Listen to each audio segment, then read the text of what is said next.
जहां पर दूसरी प्रिंसली स्टेट्स कंप्लीटली मर्ज हो गई यूनियन ऑफ इंडिया में, वहीं पर जो जम्मू कश्मीर है उसने राह चुनी 370 की। मुनज़्ज़म, सबसे पहले आपको, ज़ीशान साहब को और न्यूज़ 18 के जितने भी दर्शक हैं सबको मेरी ओर से आदाब, नमस्कार। धारा 370 एक ऐसी एक धारा है जिसपे आज तक इंफॉर्मेशन कम और मिस इन्फॉर्मेशन और डिसइन्फॉर्मेशन ज्यादा है। पहले तो कुछ पॉलिटिकल पार्टीज कहती थी कि हम धारा 370 गई जी, हमारी सुनने वाला कोई नहीं, लेकिन आखिरकार सुप्रीम कोर्ट में गई। अब हमारी सुन कोई नहीं रहा सुप्रीम कोर्ट में।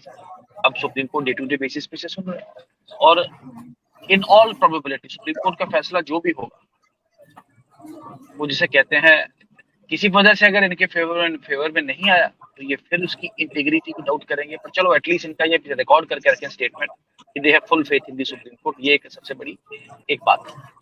जहां तक धारा 370 की बात करें, एक शब्द में, एक लाइन में अगर डिफाइन करना हो तो it was an article of deceit, deception, duplicity and double speak.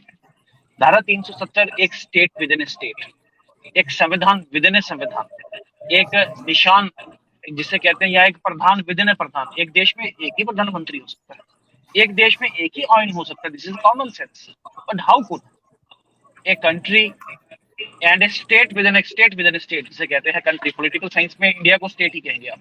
तो a state within a state can have a separate constitution, can have a separate flag, can have a separate प्रधान, separate prime minister also. But चले, उस वक्त की constituent assembly में in all wisdom allow किया।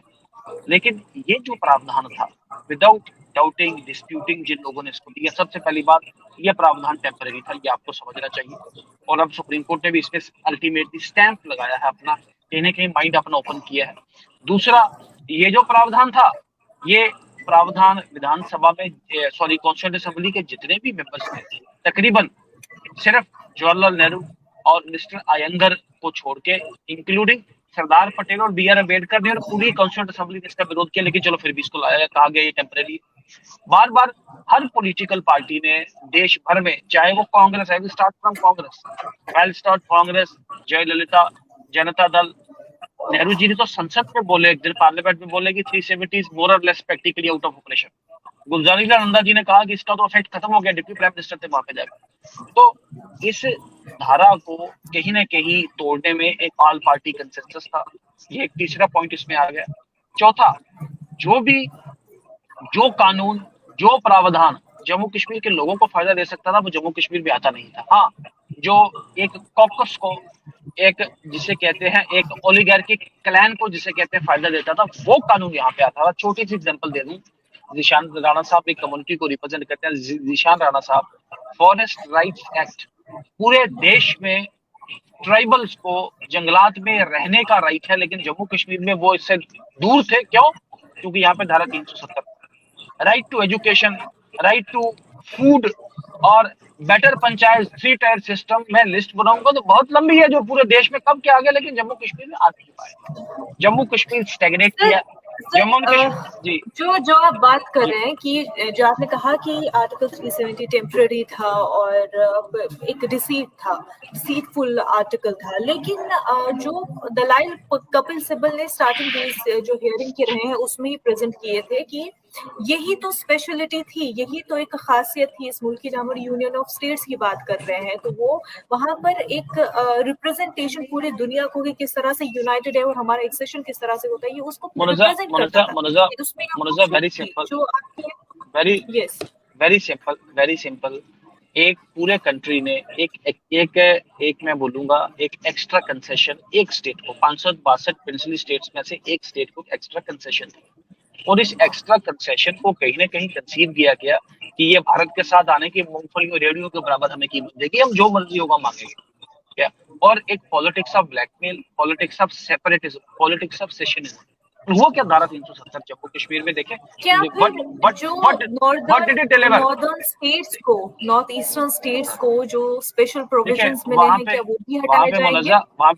मुनज़्ज़ा, वहां पे परिस्थिति अलग है। और कल आपके ध्यान में रहे, कल मनीष तिवारी ने इसी विषय को, धारा 371 वाले विषय को प्लेकेट किया है। सरकार के काउंसिल ने रिफ्लेक्ट किया कि सरकार का भी ऐसा कोई जिसे कहते हैं प्रपोजल नहीं है।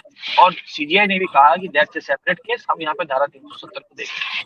धारा 370 जिस तरीके से जम्मू कश्मीर की स्टैट्यूट बुक से भेजा गया है, the point is to be seen कि क्या they have followed a constitutional board constitutional procedure or not. This is the only limited question which is pending before the Honorable Supreme Court. मैं Okay, आपको if it request was करता हूँ कि constitutional or not to abrogate no, the बस 370. that's the only मेरे भाई कह रहे हैं कि हमारी उम्मीदों के ऊपर खरी उतरेगी। उम्मीदों पर खरी उतरने वाली बात नहीं है। सीजीआई ने बार बार कहा no rationality no sense, only the constitutionality जो टेस्ट है कॉन्स्टिट्यूशन बेंच संविधान बेंच सुप्रीम कोर्ट का ऐसे सुन रहा है। एंड आई एम होपफुल कि इस परिस्थिति को देख के देखें, मैं एक जल्दी मैं आपको बताऊंगा, धारा 370 में पूरे देश भर में रिफ्यूजीज आए, मंत्री बने, मुख्यमंत्री बने, प्रधानमंत्री भी बने, लेकिन जम्मू कश्मीर में वोट का हक नहीं आज तक मिल पाया। पूरे देश भर की फीमेल्स को वहां जहां मर्जी, देखिए जम्मू कश्मीर की फीमेल जब यहाँ से बाहर शादी करती है बिल्स पेश किए जाती, जब असेंबली थी बिल्स पेश किए जाते, कानून आ सकते हैं। ऐसा तो नहीं है कि ऐसा कभी हुआ नहीं कि इनकी प्रॉब्लम असेंबली तो रही, कानूनी तौर पर असेंबली रही, गवर्नमेंट फिर जरूर हो जाएगा। मुनजा 6-7 दशकों से सरकारें तो रही, पर इनमें दम नहीं था लोगों के साथ सच बोलने का। ये लोगों को सब्जबागी दिखाना चाहते थे। ये लोगों को सिर्फ वो जिसे कहते हैं नौकरी आएगी, तरक्की आएगी, सड़क आएगी, 70 वर्ष में तो आई नहीं। अब रिकॉर्ड डेवलपमेंट, रिकॉर्ड नौकरी, रिकॉर्ड जिसे कहते हैं सिक्योरिटी सिनेरियो में, आप भी मेरे साथ इसमें इशू ज्वाइन नहीं करेंगे, जम्मू कश्मीर में इंप्रूवमेंट आई है कहीं ना